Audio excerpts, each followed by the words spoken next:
Hello, welcome back to Health and Human Rights Strategies. I'm Nicole, the founder and president of HHR. You might have noticed we've been gone for a few months, but that's because, as you can imagine, we've been exceptionally busy with everything happening in the world of global healthcare and human rights over the last few months. But we decided this would be a really good time to also come back and to answer some of your questions, specifically about how leaders are trying to balance the destruction of a virus without destroying the human spirit. You see, what's happening around the globe is new and old. The coronavirus is new, but pandemics and the effects of infectious disease are as old as mankind.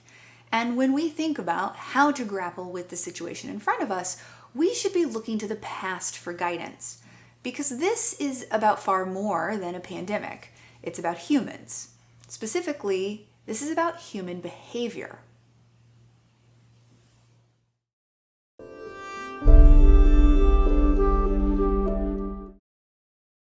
One of the greatest challenges facing leaders today is determining just how to control the spread of a virus while not having control over millions, globally billions, of autonomous individuals.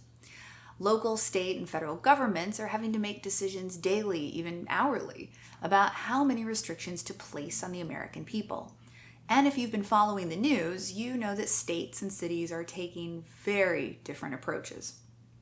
But as they consider strong restrictions, quarantines, and now reopening, it's important to look back at what has happened in the past when those in power place constituents on lockdown.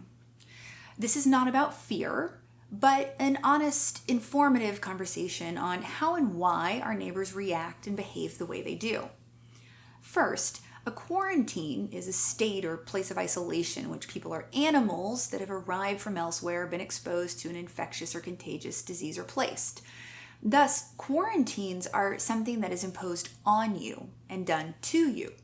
It's not voluntary, and in most mass quarantine cases, those in quarantine, they're not consulted or engaged in the decision-making process.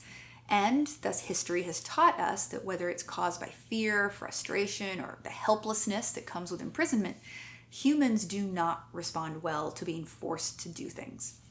These feelings are often exacerbated by sentiments of vulnerability, of being taken advantage of.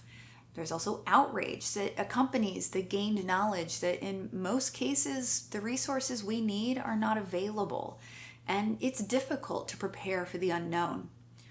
But what happens to the human brain and subsequent behavioral responses when placed on lockdown, much like imprisonment, is very predictable. Adrenaline and stress hormones like cortisol kick in to these acute responses. And this is what leads to that fight or flight response we often hear about.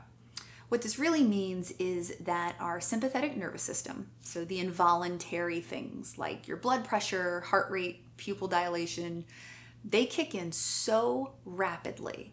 Many people don't even realize it's happening. And it tells you you are now in survival mode.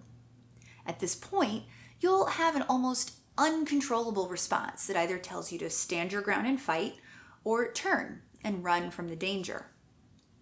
Given that we no longer are facing lions day to day, our survival triggers are activated by things like being locked down. And they have been exacerbated by many of the factors that are present during a pandemic, such as lack of trust in government or authority, geographic proximity to others in a similar situation, a shared purpose or intensity. That's really to say that riots and protests are not a mindless mob as often depicted. And when we know that forced confinement triggers all these sensory responses, we should use lockdowns as a last resort, but wholly dependent on the disease. So for example, when Italy signed an unprecedented containment decree about a month ago, the details were leaked hours before the announcement. The result?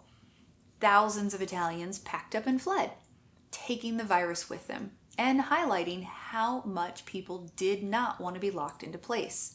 Further, following the announcement, overcrowded prisons saw multiple prisoners die as riots broke out, those already stripped of their freedoms believed they were being locked in to die. The same happened in Beirut, Lebanon a few weeks ago during the 2014-15 Ebola crisis. Riots carried on for days in the West Point neighborhood of the Liberian capital of Monrovia.